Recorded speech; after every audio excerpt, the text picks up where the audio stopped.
Puji dan syukur senantiasa dan tidak pernah bosan-bosannya kita panjatkan kehadiran Sang Maha Pencipta Allah Subhanahu wa Ta'ala, yang mana dengan limpahan karunia-Nya, rahmat-Nya, hidayah-Nya serta anugerah-Nya kepada kita semua, kita kembali masih diberi kesempatan, kesehatan dan usia panjang oleh Allah untuk sama-sama dan senantiasa mengabdikan diri kita di jalan-Nya dengan menjalankan segala perintah-Nya dan menjauhi semua larangan-Nya. Salawat dan salam tidak pernah lupa pula kita haturkan kepada junjungan alam Nabi besar Muhammad sallallahu alaihi wasallam, di mana beliau telah bersabda dalam sebuah hadis, khairukum man ta'allama al-Qur'ana wa 'allama. Sebaik-baik kalian adalah seseorang yang mau mempelajari Al-Quran dan mengajarinya kembali kepada orang lain. Bapak Ibu kaum muslimin dan muslimat jamaah sholat maghrib yang dimuliakan oleh Allah, mari pada kesempatan malam yang mulia ini, sambil kembali kita niat iktikaf di rumah Allah, mari sama-sama kita kembali melanjutkan pengajian tafsir kita dengan kitab Tafsir Al-Quranil Azim karya Imam Ibnu Katsir rahimahullahu ta'ala anhu. Dan insyaallah pada kesempatan malam ini kita kembali akan melanjutkan pembahasan kita dengan firman Allah Subhanahu wa ta'ala di dalam surat Al-Baqarah ayat 153, di mana pada ayat tersebut Allah Subhanahu wa ta'ala berfirman, ya ayyuhalladzina amanu ista'inu bis-sabri was-salah innallaha ma'as-sabirin. Hai orang-orang yang beriman, mintalah bantuan kepada Allah dengan sabar dan sholat. Innallaha ma'as-sabirin. Sesungguhnya Allah Subhanahu wa ta'ala selalu bersama dengan orang-orang yang sabar.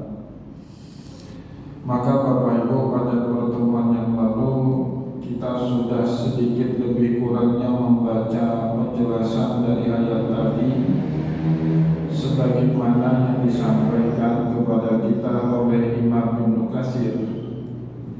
Selanjutnya kembali Imam Ibnu Katsir menjelaskan kepada kita bahwa ayat seperti ini ada dua di dalam Al-Quran. Yang pertama di dalam surat Al-Baqarah ayat 153 tadi yang kita baca, ya ayyuhalladzina amanu ista'inu bis-sabri was-salah innallaha ma'as-sabirin. Yang kedua, Allah juga menyampaikan masih di dalam surat Al-Baqarah ayat 45, wasta'inu bis-sabri was-salah, mintalah bantuan, mintalah pertolongan kepada Allah dengan sabar dan sholat. Sama, tetapi penghujung ayatnya yang beda. Kata Allah di dalam surat Al-Baqarah ayat 45, wa innaha lakabiratun illa 'alal khashiyin.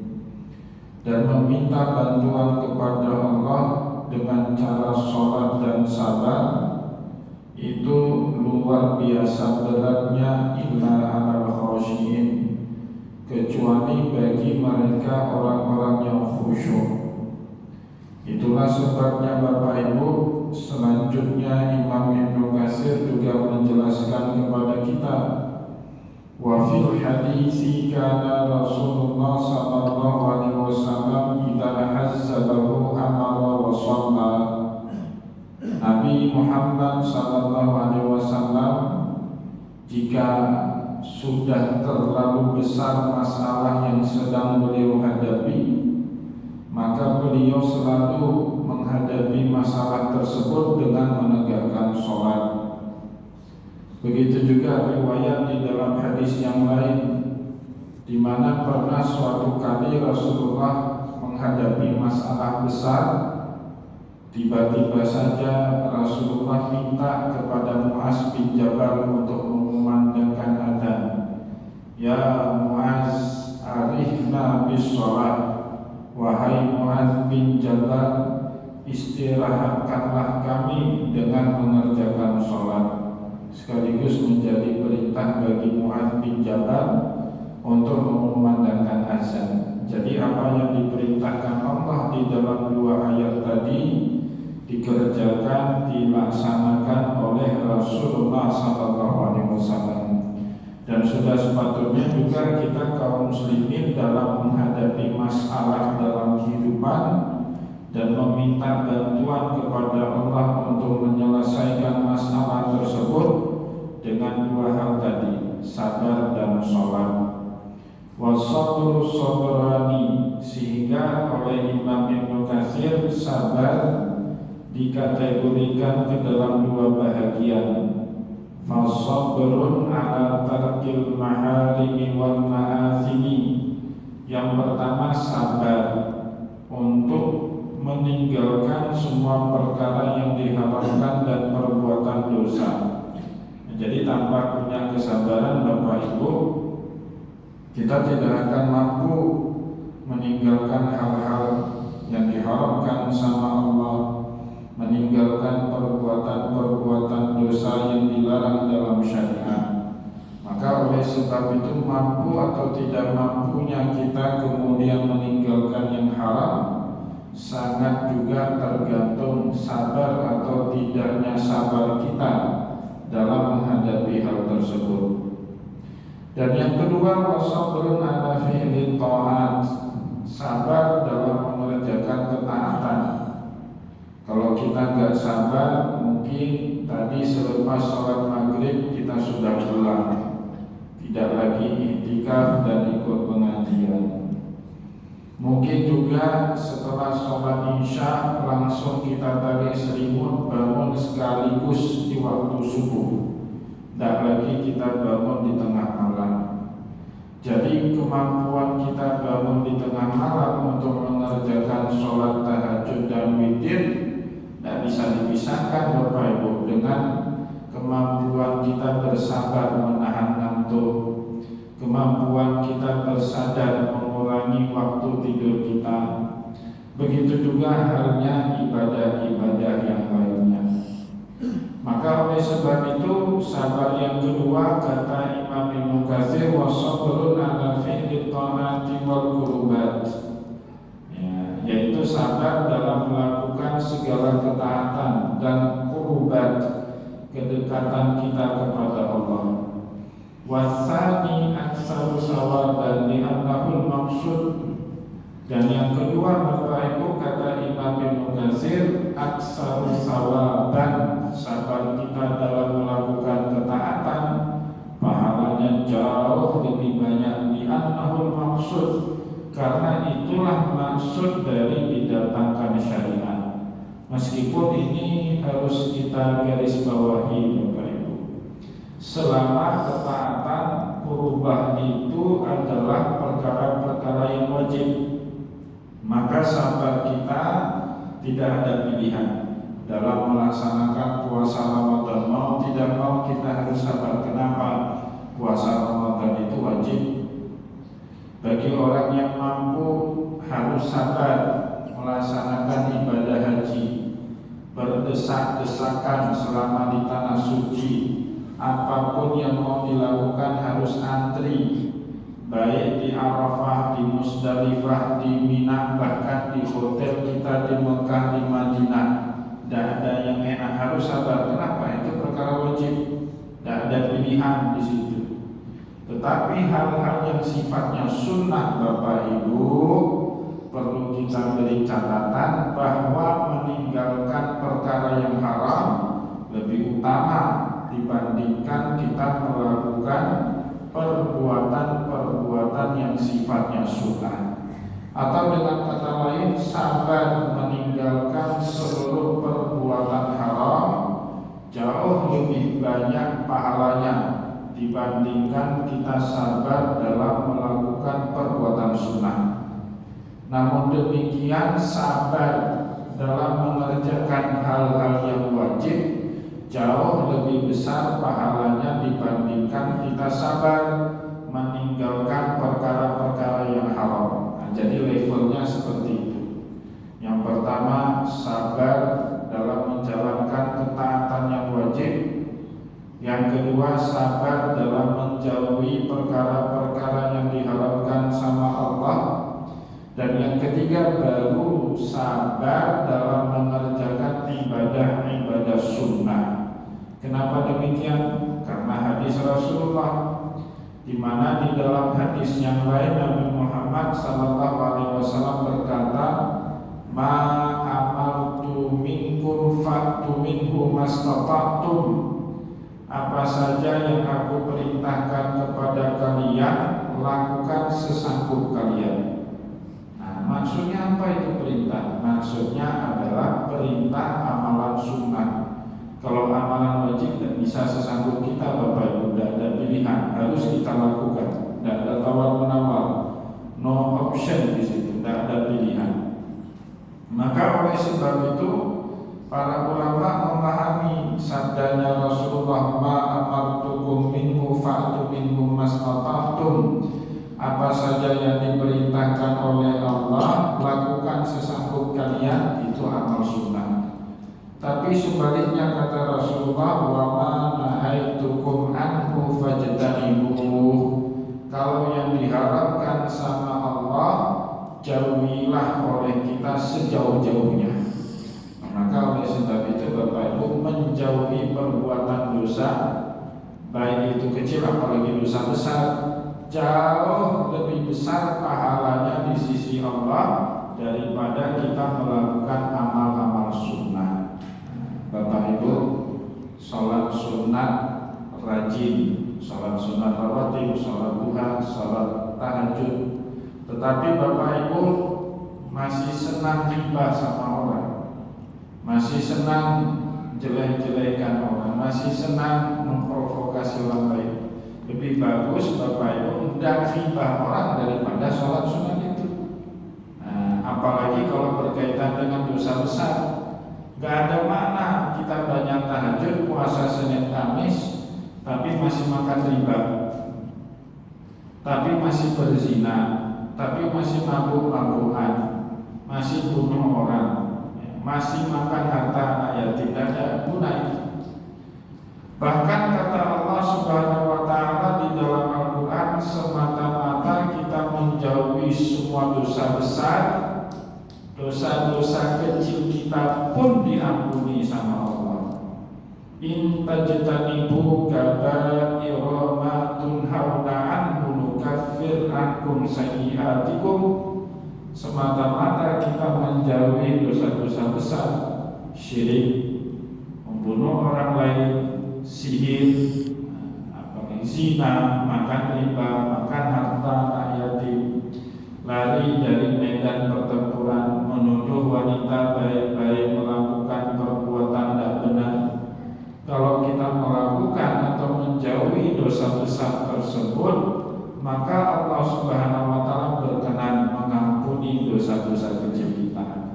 Oleh sebab itu Bapak Ibu, apa yang dikatakan oleh Imam Ibnu Katsir di sini tidak sepenuhnya sedemikian rupa. Wasani aksaru sawaban li annahu maksud, sabar kita dalam melakukan ketaatan menurut beliau lebih banyak pahalanya daripada sabarnya kita dari hal-hal yang diharapkan sama Allah. Iya, tetapi kalau ketaatan itu berhubungan dengan hal-hal yang diwajibkan sama Allah.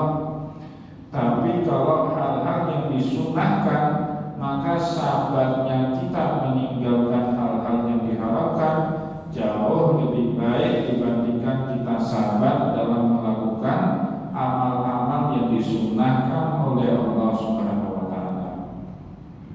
Ini ya penjelasan dari beliau.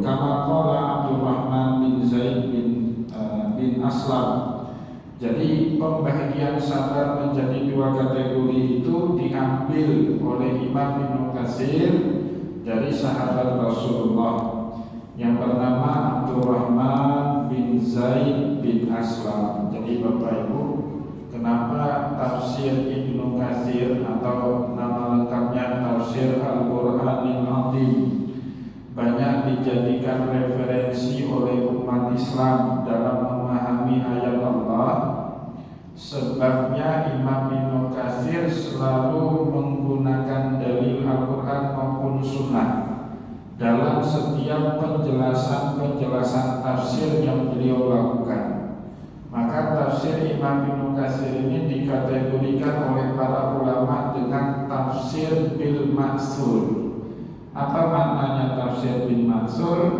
Segala tafsir yang tidak akan dibiarkan bebas dengan akal pikiran manusia kecuali setelah mendapatkan penguatan argumentasinya baik dari ayat Al-Quran, hadis Rasulullah, atau paling tidak pendapat para sahabatnya Nabi Muhammad SAW.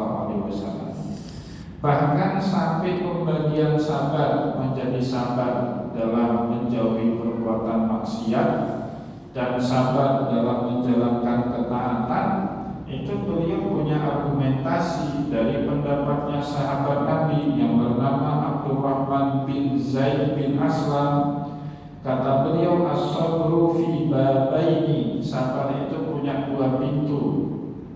As-sabru lillahi bima uhib, sabar karena Allah Subhanahu wa ta'ala terhadap hal-hal yang ia senangi, ya, tentu amal soleh, tentu ibadah, tentu perbuatan taat, ya, itu termasuk sabar terhadap hal-hal yang disenangi sama Allah Subhanahu wa ta'ala.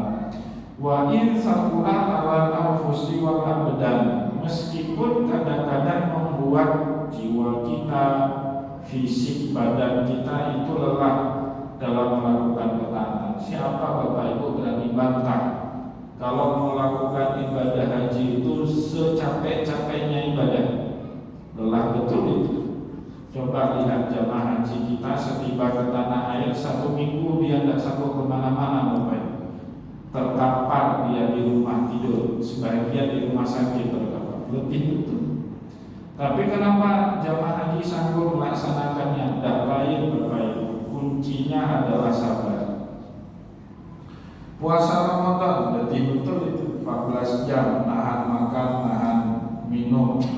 Apalagi kalau di daerah yang musim panasnya lama Bapak Ibu. Di Mesir, di Sudan itu kalau sudah musim panas, siangnya panjang, malamnya singkat. Kemarin saya ke Turki Bapak Ibu lagi musim panas.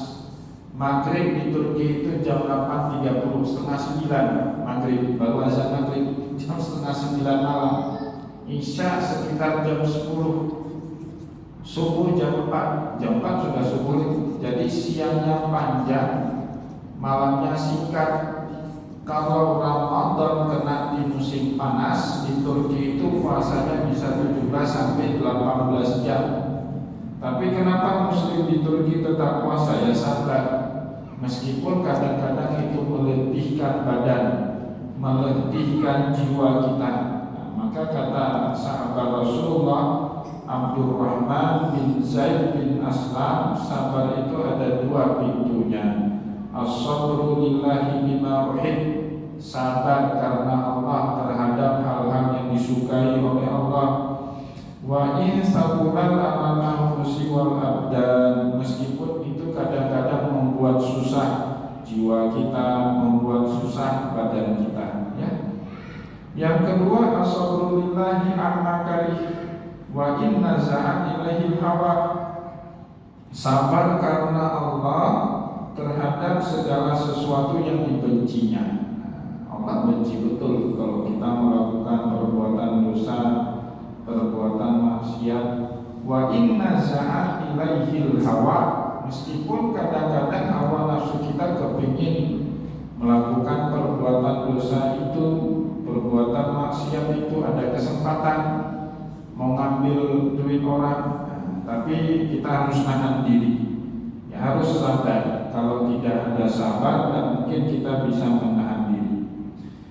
Maka oleh itulah sebab famakana hakadha fahuwa minas sabirin alladzi yuslimu alaihi insyaallah. Barang siapa yang punya kemampuan nahan diri, baik dalam melakukan ketaatan ataupun nahan diri dari melakukan perbuatan dosa, fahuwa minas sabirin.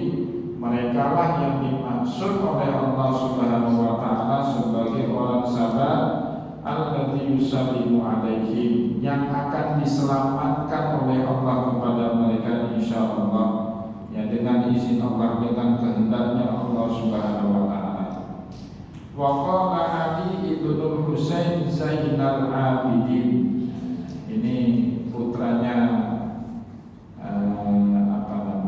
putranya Imam Husain.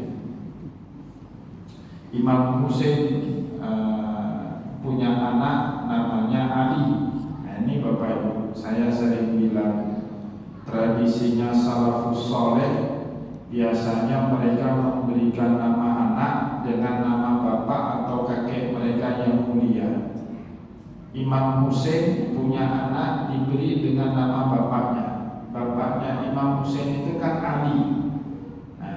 Husain punya anak, nama anaknya Ali lagi, Ali Zainal Abidin, atau juga sering dikenal dengan Ali As-Sajjad, Ali si ahli sujud, karena memang hobinya itu ibadah, hobinya itu sholat.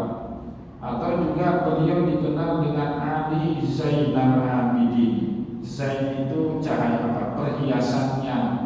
Abidin, orang-orang yang beribadah, perhiasannya orang-orang yang beribadah. Ali Zainal Abidin, ya, salah satu ahlul baitnya Rasulullah sallallahu alaihi wasallam. Jadi Imam Ali ibnu Husain Zainal Abidin, beliau pernah berkata, "Idza jama'a Allahul awwalina wal akhirina yunadi munadin." Kalau Allah Subhanahu wa taala mengumpulkan manusia dari generasi awal sampai manusia pada generasi terakhir, yunadi munadi, kemudian diseru kepada mereka, aina sabirun la yadkhuluna al-jannata qabla al-hisab. Allah Subhanahu wa taala bertanya, di mana orang-orang yang sabar, hendaklah mereka masuk ke dalam surga tanpa ada hisab. Fayaqumu 'unukun minan nas, maka berdirilah sekelompok umat manusia. Fatatalaqahumul malaikah, bertemu dengan para malaikat, ya, sekelompok orang manusia ini kemudian bertemu dengan para malaikatnya Allah. Maka para malaikat itu bertanya kepada sekelompok orang tadi, fayaquluna ila aina ya bani Adam, mau pergi kemana kalian wahai bani Adam? Nah, itu tempatnya di mahsyar nanti Bapak Ibu, di hari kiamat. Allah Subhanahu wa taala sengaja memisahkan orang-orang sabar dari orang-orang beriman lainnya. Mereka diminta oleh Allah untuk masuk surga tanpa ada hisab. Jadi dalam hadis Sahih Bukhari dan Muslim disebut oleh Allah dalam hadis qudsi ada 70.000 orang dari umatnya Rasulullah SAW yang bisa masuk ke dalam surga tanpa ada hisab. Nah, di antara 70.000 orang, di antaranya mereka adalah orang-orang yang hidupnya di dunia penuh dengan kesabaran. Jadi kadang-kadang susah betul itu yang namanya sabar, Bapak. Apalagi kalau ada hal-hal yang berkaitan dengan hak-hak kita yang dizolimi sama orang lain, susah sekali itu mau sabar. Kadang-kadang geram sendiri, merasa dibodohi kita. Tapi memang di dalam ajaran agama kita diminta oleh Allah Subhanahu wa taala sabar, karena beratnya sabar itulah pahala pembalasan Allah bagi mereka yang sabar itu besar sekali. Di antaranya bisa masuk ke dalam surga tanpa ada hisab.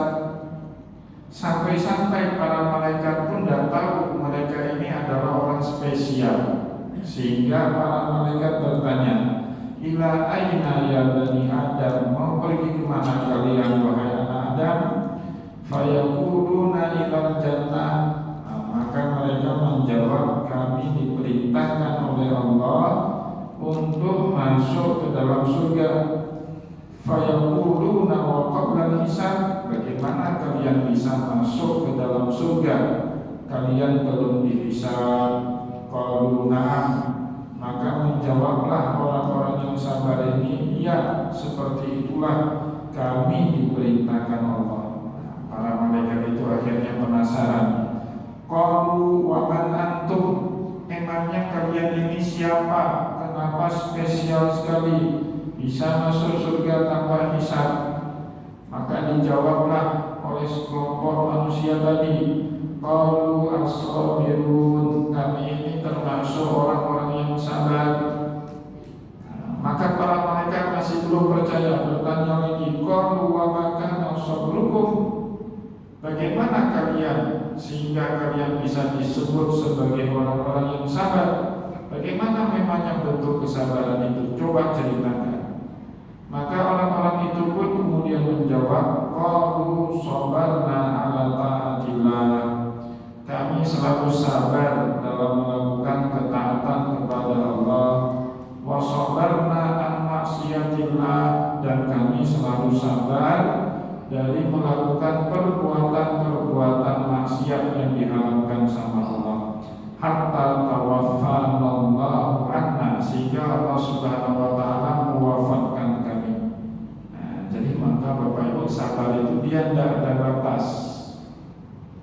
Kalau ada orang mengatakan sabar itu ada batasannya, maka pada saat dia melampaui batasan sabar, ketahuilah oleh kita, saat itulah dia tidak lagi sedang sabar. Ada orang Bapak Ibu diledekin sama orang, kamu hidungnya pesek, kulitnya hitam, rambutnya keriting, pendek lagi.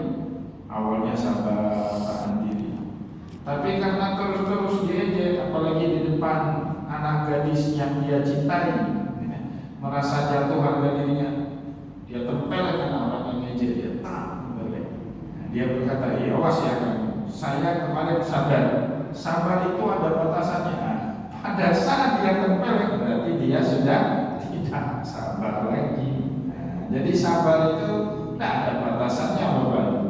Ketika kita lepas, baik mulut kita lepas, tidak bisa kita jaga lagi, atau emosi kita meletup, kita tidak bisa jaga lagi, atau fisik tangan kita kemudian tidak bisa kita kontrol lagi, ketahuilah pada saat itu kita sudah hilang kesabaran. Kita bukan lagi orang yang sabar. Dan tidak ada makna pertahanan sabar kita berhari-hari, berbulan-bulan yang lalu menjadi tidak ada makna, Bapak Ibu, gara-gara satu kali kelepasan kita menempelin orang atau membalas perkataan buruk orang kepada kita.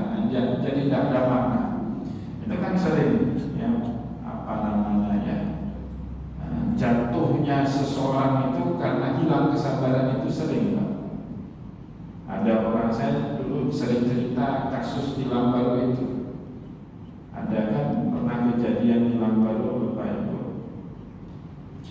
Istrinya selingkuh dengan orang lain. Dia udah tahu lah istrinya selingkuh sama orang lain. Diingati, istrinya gak mempan, sabar, suaminya sabar.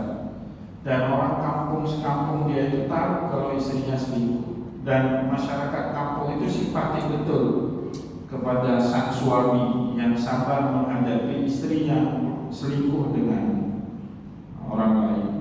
Tapi suatu hari suaminya hilang sabar, cegah selingkuhan istrinya, bacok pakai parang.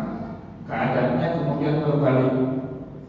Selama 4 bulan sebelumnya dia sudah sabar, menjadi sirna, gak ada makna gara-gara dia membacok orang selingkuhan istrinya itu, menjadi tak makna.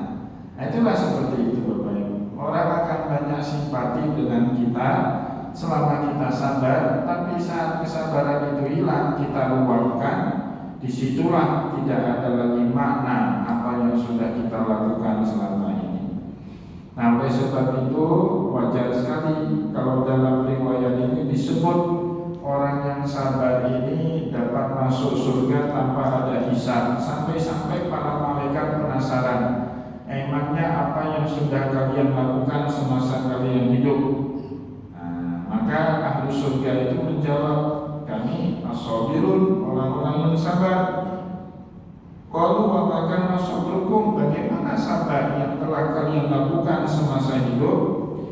Nah, dijawab lagi, qalu sabarna ala taatillah, kami selalu sabar dalam menaati Allah, wa sabarna an maksiatillah, dan selalu sabar dari melakukan perbuatan-perbuatan maksiat hatta tawaffana Allah, sampai Allah Subhanahu wa taala mewafatkan kami. Qalu antum kama qultum, kalian benar sebagaimana apa yang telah kalian katakan. Udkhulul jannata, masuklah kalian ke dalam surga. Fa ni'ma ajrul amilin, dan itu sebaik-baiknya balasan bagi orang yang telah melakukan amal soleh di masa hidupnya. Nah, itu yang terbaik. 70.000 orang masuk, diantaranya orang-orang yang sabar. Kalau pakai ilmu kita orang awam ini, kayaknya kemungkinan kecil kita masuk ke dalam 70.000 itu. Tapi kalau Allah sudah mengasih rahmatnya, Bapak Ibu, tidak ada yang gak mungkin. Gak ada yang gak mungkin ya. Jadi kalau kita ukur-ukur dengan ilmu kita yang awam, amal kita yang awal kadar ini, kayaknya gak mungkin kita masuk 70.000 orang itu. Tapi Bapak Ibu, kalau Allah sudah mau mencurahkan rahmatnya, nah, boleh jadi ya, minimal ada satu lah dari jamaah masjid ini. Kalau enggak semua ya satu lah. Satu itu jadi aset kita bersama, Bapak Ibu. Moga-moga yang satu itu masih ingat kita lah. Nah, sehingga kalau dia bersaksi, ya Allah, itu teman saya dulu sama-sama ikut pengajian malam Senin di Masjid Al-Badar. Kok dia nyaris masuk surga? Oh iya, ada hutang yang nggak dibayar. Ya sudah, ya Allah, ambil separuh dari amal soleh saya, tolong selamatkan dia. Kan moga-moga gitu, Pak. Nah, bisa saja terjadi kalau Allah sudah menghendaki. Bapak Ibu kaum muslimin dan muslimat yang dimuliakan oleh Allah. Wa qultu, sehingga Imam Ibnu Katsir berkata kemudian setelah beliau meriwayatkan riwayat dari Ali ibnu Husain Zainal Abidin, wa yushhadu bihadza qauluhu ta'ala, ini riwayat semakna betul dengan firman Allah di dalam surat Az-Zumar ayat 10. Apa kata Allah di dalam surat Az-Zumar ayat 10? Innama yuwaffas sabiruna ajrahum bighairi hisab. Allah Subhanahu wa taala akan menyempurnakan pahalanya orang-orang yang sabar tanpa pakai hisab lagi. Jadi sabar itu disempurnakan, apa yang kurang selama ini karena kita sabar dalam menekuninya, disempurnakan semuanya oleh Allah Subhanahu wa taala bighairi hisab. Begitu juga nanti masuk surga bighairi hisab, tanpa ada hisabnya. Jadi riwayat dari Ali Zainal Abidin itu semakna kata Imam Ibnu Katsir dengan firman Allah, innama yuwaffas sabiruna ajrahum bighairi hisab. Orang-orang yang sabar selalu pahalanya disempurnakan oleh Allah, meskipun amalnya enggak pas-pas kali, Pak. Ya, asal kita tekun kerja terus sabar, lama-kelamaan disempurnakan sama Allah Subhanahu wa taala. Kayak seperti orang berlatih, orang nggak bisa bela diri, tapi tekun berlatih. Kira-kira ketekunan dia itu akan berdampak kepada kesempurnaan ilmu bela dirinya nggak? Pasti. Nah, itu cara Allah Subhanahu wa taala menyempurnakan orang-orang yang sabar. Nggak mungkin orang bisa tekun tiap hari dia latihan. Nggak mungkin dia bisa seperti itu kalau dia nggak sabar. Nah, cumannya kita orang awam, Bapak Ibu, sering melihat orang berprestasi itu kan naik podium saja. Padahal untuk misalnya atlet lomba lari 100 meter, kita pikir wah 100 meter dapat medali emas Olimpiade. Padahal sebelum dia bisa berlari cepat 100 meter, dia sudah berpuluh-puluh ribu kilometer lari, ya kan? Latihannya berpuluh-puluh ribu kilometer rupanya. Dan tidak mungkin itu bisa dilakukan oleh orang yang gak tekun. Dan orang yang gak tekun gak mungkin bisa ada ketekunan dalam dirinya kecuali kalau dia punya sabar. Nah, begitu juga dalam hal ibadah ini, ya Bapak Ibu. Kenapa bisa istiqomah sholat? Kenapa bisa istiqomah zikir, ngaji, ya, puasa dan seterusnya itu? Ya karena sabar. Ya, selama kita tekun menjalaninya walaupun nggak pas-pas kali lah, ngaji kita itu baca Al-Quran masih serak-serakan, amburadul, ya, ilmu agama kita juga masih pas-pasan, sholat juga masih banyak yang salah. Asal kita tekun, yuwaffas sabiruna ajrahum bighairi hisab. Allah yang akan menyempurnakan pahala kita nanti. Moga-moga ya dengan kesabaran itu Allah mau menutupi apa yang kurang baik dari ilmu maupun amalan yang telah kita lakukan semasa kita masih hidup. Semoga ada manfaatnya, insyaallah pada pertemuan